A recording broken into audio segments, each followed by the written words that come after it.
بسم اللہ الرحمن الرحیم۔ السلام علیکم ناظرین۔ ایک دیہاتی لڑکا شہر سے پڑھ لکھ کر واپس دیہات گیا تو گاؤں کے چودھری صاحب نے سوال کیا کہ پتر، پڑھنے لکھنے کا کیا فائدہ ہے؟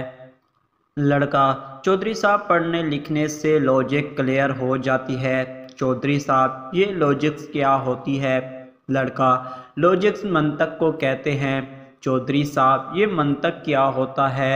لڑکا: میں سمجھاتا ہوں آپ کو۔ لڑکا: چودھری صاحب، آپ کے گھر میں کتا ہے؟ چودھری صاحب: ہاں ہے۔ لڑکا: اس کا مطلب آپ کا گھر بڑا ہوگا جس کی حفاظت کے لیے کتا رکھا ہوا ہے؟ چودھری صاحب: ہاں، گھر تو بڑا ہے۔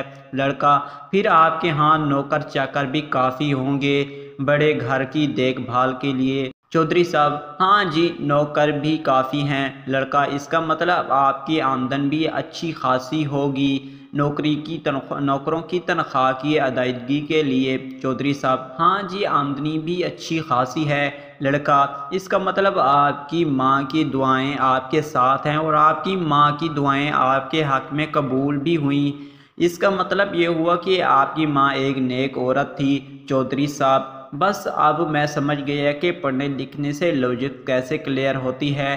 اگلے دن شیدا چودھری صاحب کی ٹانگیں دباتے ہوئے: شیدا: چودھری صاحب، یہ جو لڑکا شہر سے پڑھ لکھ کر گاؤں میں آیا ہے اس کو پڑھنے لکھنے کا کیا فائدہ ہوا؟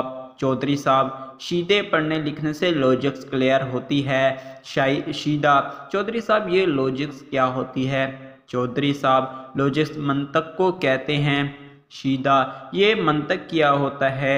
چودھری صاحب: میں سمجھاتا ہوں تم کو۔ چودھری صاحب: تمہارے گھر میں کتا ہے؟ شیدا: نہیں چودھری صاحب، میرے گھر میں کتا نہیں ہے۔ چودھری صاحب: اس کا مطلب تمہاری ماں کوئی نیک عورت نہیں تھی۔